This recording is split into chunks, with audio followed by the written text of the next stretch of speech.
Shalom teman-teman, hari ini kita akan belajar untuk berpegang pada Tuhan dari kisah Daud yang diambil dari 2 Samuel 5 ayat 17 sampai 25. Daud merupakan seorang raja, orang Israel, pilihan Tuhan menggantikan Saul.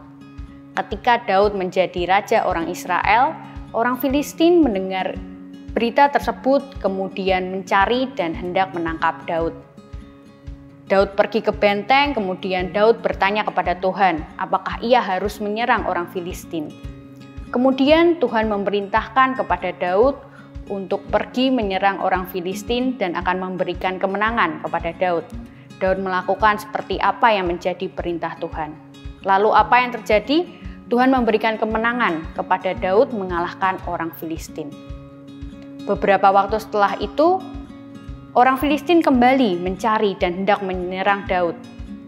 Daud kembali bertanya kepada Tuhan.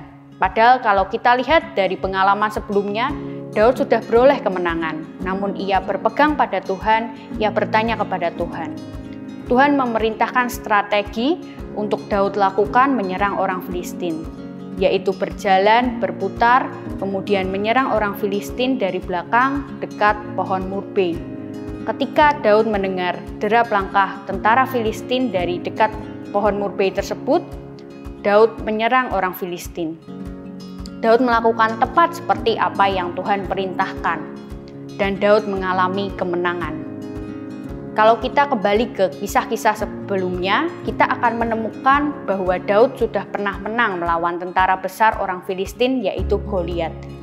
Namun pengalaman tersebut tidak lantas menjadikan Daud gegabah atau menjadikan Daud mengambil keputusan sendiri, tidak menjadikan Daud untuk bertindak sesuai dengan kehendaknya sendiri. Namun Daud tetap berpegang pada Tuhan, ia datang pada Tuhan, ia bertanya kepada Tuhan mengenai apa yang harus ia lakukan. Ia tidak mengandalkan apa yang menjadi pemikirannya sendiri. Respon apa atau reaksi apa yang kita ambil ketika kita menghadapi permasalahan-permasalahan dalam kehidupan ini? Mungkin saja kita bisa panik, kita bereaksi berlebihan, kita berpikir berlebihan, kita mengambil tindakan, keputusan berdasarkan dengan apa yang kita lihat, berdasarkan apa yang kita inginkan, atau berdasarkan dengan insting perasaan kita. Mari kita belajar dari Daud untuk tetap berpegang pada Tuhan. Tidak bertindak gegabah, tidak bertindak terburu-buru, tapi Daud berpegang pada Tuhan. Kita juga mau berpegang pada Tuhan. Sebagai orang percaya, kita dianugerahi untuk berelasi, menikmati waktu berkomunikasi dengan Tuhan. Kita bisa menghabiskan waktu untuk menceritakan apa yang menjadi permasalahan kita, mencari tahu apa yang menjadi kehendak dan perintah Tuhan. Oleh karena itu, mari kita mau di dalam permasalahan kehidupan kita untuk menyediakan waktu. Kita datang berpegang pada Tuhan, menceritakan apa yang menjadi permasalahan, menanyakan apa yang menjadi pertanyaan-pertanyaan kita, dan mencari tahu kehendak dan perintah Tuhan.